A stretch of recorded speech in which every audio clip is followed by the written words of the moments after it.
myself together. You guys make me so nervous, like you guys have no idea. Welcome back to my channel. My name is Elise. For those of you that are new, if you are a returning subscriber, hello. Today's video we are going to talk about my 6-month post rhinoplasty update. Does that make sense? 6-month rhinoplasty update. And we're going to talk about my 3-month buccal fat pad removal update. A lot of you that have landed on my channel seem to be interested in the buccal fat pad removal process. There's been a lot of questions that people have been sending me that are really good questions, and today we are going to answer those questions. So if you're interested in learning about my 6-month update and my 3-month buccal fat pad removal update, then all right, so let's get started with my rhinoplasty. If you tuned into my last rhinoplasty update video, I believe it's the one where I talk about this scar tissue that was developed. You guys know that I recently visited Dr. Sigler, which is my surgeon. I recently visited her, I want to say April, I think it was April 26th. And the reason being was because I was a little concerned with the swelling, the post-op swelling.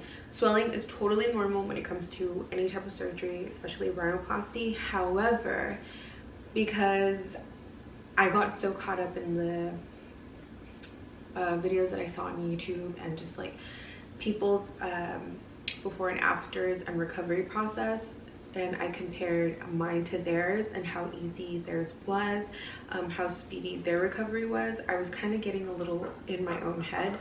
So I thought, you know what, I just need to take the drive and visit Dr. Sigler and get a literally physical update with her, because I was legit going crazy. Mind you, there were days when I was fine, and then there was days when I was just like, oh my god, like this is what's going on, you know.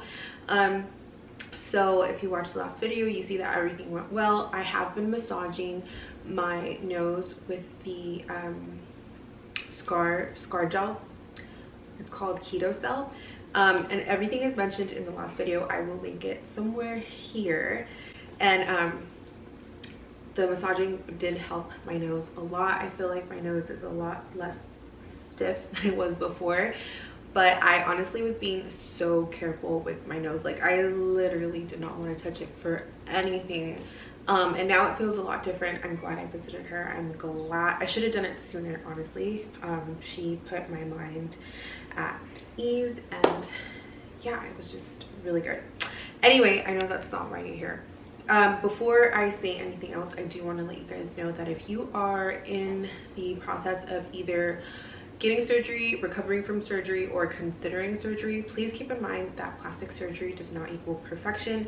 Any good surgeon will let you know that plastic surgery does not equal perfection. Your result will never be perfect. We are all born asymmetrical, meaning nobody is 100% symmetrical. It's just impossible. However, a plastic surgeon can, you know, fix certain things that you don't like about yourself, but it is never 100% perfect. First, you can go to the best surgeon in the whole entire world, and depending on how your body reacts to it is how you will heal. So please keep that in mind.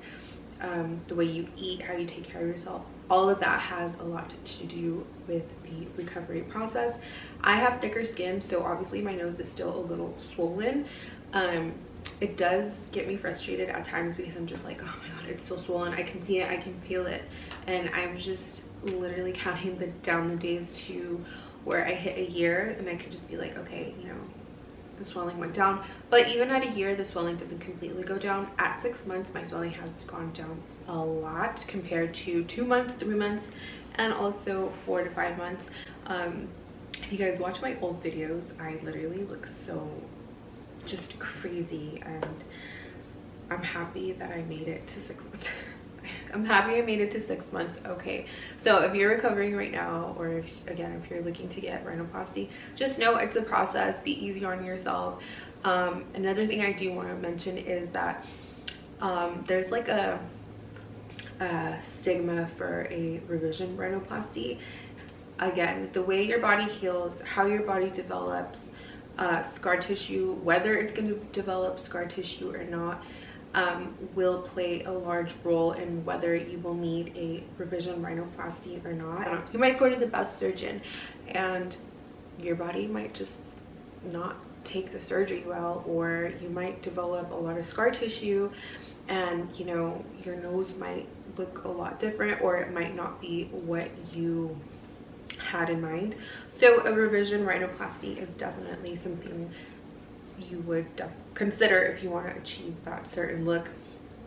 And it's not as bad as people make it seem. It doesn't mean you got botched. It could be a numerous amount of reasons as to why you would need a revision rhinoplasty, but please keep in mind that it is not always due to a botched nose job. It could just be your body. I can't stress that enough, because I got a lot of negative comments when I first got my nose job, and a lot of girls came at me and were in the comments saying, oh, your nose is botched, your nose is bad, your doctor fucked you up. And I was just like, that is not nice, for one. Two, you don't know how I'm taking my recovery, whether I'm depressed, whether I'm sad. Like, just don't say any mean comments at all. Be very mindful and considerate of people, especially on the internet, who decide to share their experience and in such a vulnerable state as well. Like, I just remember thinking like, oh my god, I did get my nose botched. Like, what if it is botched, or you know, my doctor did mess up? No, that was not the case. It's just the healing process is a process. So that is something you want to keep in mind. Now at my 6 months, I am pretty content with how my nose looks. I see it changing every single day, and I'm so glad, I'm so thankful that I recovered well. There was no complications, there was nothing crazy. I didn't have to get rushed to the hospital. I don't have breathing problems. I'm pretty content with how everything is. My problem was fixed, and that's that. This is what my nose looks like. I did do a little contour, not too crazy, but this is what it looks like from the front.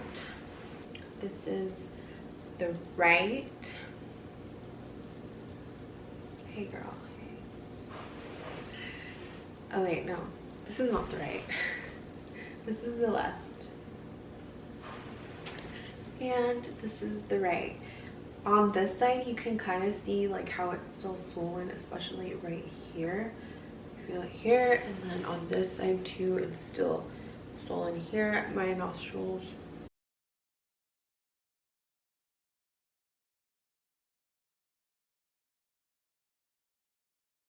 If you guys want to know more about the cost, where I went and all that, I will have a video linked somewhere up here. So yeah, now let's talk about buccal fat pad removal. All right, so I am 3 months post-op buccal fat pad surgery. I went to my surgeon actually last week, and I got some Botox done. You guys will see that in my vlog. But she looked at my face, everything was okay, and this is what it's looking like now. I'm gonna pull my hair up so you guys can see. On my cheeks, you can see like this shadow here. It's like a natural, contour. This side to this side is always the chubby. I will insert a before picture here.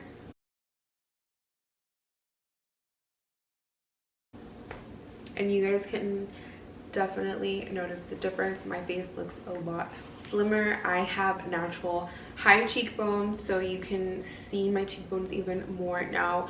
A lot of people have asked me if I have gotten cheekbone filler. Yes, I have gotten cheekbone filler. The last time I got filler on my cheekbones, I want to say, was about 2 years ago. So I don't really touch it up too much, again, because I've always had round cheeks, so I try to be as subtle as possible when it comes to cheekbone filler. I have not gotten any like chin or jaw filler. I was considering chin filler, but we're not doing all of that. If you want to know the cost and the doctor for my buccal fat pad removal surgery, I will also have the video linked either in the description box or somewhere up here. I'm 3 months post-op, and the swelling from the inside has gone down drastically. Even at 1 month and 2 months, I still felt some type of swelling on the inside. You might not notice it on the outside, but you can definitely feel it. And also the scar is healing as well. I think at my 3 months I can say that everything's fine. The nerves are still becoming intact, so sometimes I do feel a little weird, especially on this right side. The right cheek was the most difficult cheek, and it was the one that hurt the most. It is painful, you guys. It is not unbearable, but I have a high pain tolerance, so if you are just not okay with pain, just ask that your surgeon really numb you, or ask that you be completely asleep, because you do feel something. Some people asked me if they take out the entire fat pad. Yes, my doctor took out the entire fat pad. I had a very large fat pad, so even now my face still looks a little round, but it's not as crazy. You can also ask your surgeon to take out a certain amount depending on what look you're trying to achieve, but if I were you, I would just get it completely removed. People have also asked me to evaluate their face and ask for me to recommend whether they need buccal fat pad removal or not. I'm not a surgeon, you guys. I just really highly recommend that you go to a professional and a surgeon, have them evaluate you and give you, you know, their honest opinion whether you need it or not. Not everybody is a perfect candidate for buccal fat pad removal surgery, because it does tend to give you hollowness. So if your face is not round and you just want like a tiny bit of buccal fat pad removal, just let the surgeon know, ask them, make sure that they tell you it is okay. Otherwise you will come out looking super sucked up. Even me, with how round my cheeks were, you can see the definition here, and this one too. This one mostly than this one. This one was like, this is my toes. Hey. But just, you know, keep that in mind. People also ask me if I have loose skin. I don't have loose skin, and I love my results. Honestly, if you have round cheeks and you're looking to get the surgery, or you want to get your cheek reduction, I definitely recommend that you get the surgery. I'm not saying that you have to, but if it's the look that you want to achieve, definitely get it. I wish I would have done this sooner. I wish I would have done all my surgeries sooner, but again, everything is at the right time, you know. This was just a time that I had free time. We were in quarantine. Well, not really, not so much quarantine, because it was like months after COVID started, but you know, people had to wear masks and you had to stay home, so it definitely did help. And I just took advantage of the situation at hand. Not saying that I didn't take COVID serious, but it really just worked out in the end. And also my nose surgery, I am considering a few other surgeries. I am considering liposuction on my stomach, and before anybody comes at me saying, oh my god, you don't need it, there's always a look that everyone has as their desired look, and I have a desired look that I'm going for, and I feel like liposuction is something that will help me achieve that. You guys know that I go to the gym religiously. I work out almost every day. I eat so well, but there's just this part of my stomach that won't go away, and it might be natural, it might be genetic, but I want it gone. Okay, so just don't come for me. My lip lift surgery, I know I've mentioned that to you guys. That's still in the works. I'm still considering it. I'm not 100% sure, because I just honestly don't want to touch my face anymore. I feel like I've gotten 2 procedures within 3 months of each other, and I just think that, I don't want to say I'm scarred, but I'm really kind of like not looking forward to surgery. It's just, the healing process is so crazy. It's so different from getting your boobs done. It does take a toll on your mental well-being, so it's just like something you really have to prepare for. I don't know if I want to put myself through that right now, so all my other surgeries are definitely just on the back burner. I was looking to get something done within June, July, but I still have to just think about it. I'm still trying to diet and exercise as much as possible to see how far I can go, how far I can achieve, or how far I can go as far as achieving the desired look in my abdominal area. So I don't know, I just have my days. But if you are looking for a sign to get something done, just go for it. Life is so short. Just do it. Do it. If it's gonna make you happy, if it's gonna make you genuinely happy, do it. A lot of people have also come at me saying, oh, you're insecure because you get surgery. No, I'm really not insecure. I'm actually very confident. So you know, surgery is just something that I like to do because it helps me be even more confident, and it makes me feel better about myself. I've never done it because anyone has told me I need to get it done. None of that stuff. I was never influenced by anyone but my own self. So do it for you. Don't do it for anybody else. If your friends are saying don't do it and you want it, fuck what your friends think. It's all about you. You come first. You're gonna look good at the end of the day, so whatever. Okay? And if your boyfriend is telling you not to get surgery, dump him. I'm just kidding. You always want to have people that are supportive of your decision. And also do your research. Make sure that you do your research, you guys. There's been a few deaths that have been all over the news, and a lot of these girls have gone to Mexico to get surgery, which there is nothing wrong with going to Mexico. Let me make that clear. There is nothing wrong with going to Mexico. There's nothing wrong with going abroad, as long as the person, the surgeon you go to, is board certified. Please do your research. And if you go to a surgeon and he tells you no for whatever reason because you're not healthy to get the surgery done, do not do it. Do not do it. They are telling you no for a reason. Don't do it. Don't get rejected by a doctor and go to another doctor that's going to do it. Something bad will eventually happen. That's all I'm saying. And a lot of the girls that have died on these beds is because they don't go to a board certified surgeon. They don't do their research, and they've already been told no by one doctor. And that is very, very sad, because I understand that everybody wants to look good, but you honestly have to be healthy mentally, physically, on the outside and on the inside. You get blood work done, you have to get vitals, I think. You just have to get a bunch of blood work done to make sure that you are okay before you get surgery. If you go to a doctor and he doesn't have you take a physical, get all of your vitals done, get blood work done, don't go to that doctor, please. The reason for this blood work and all these tests are for your well-being, to make sure that you are okay and that you're healthy. A lot of the times when I mention to people that I went to go get my nose done in Mexico, they are like, oh, kind of like, okay, you know.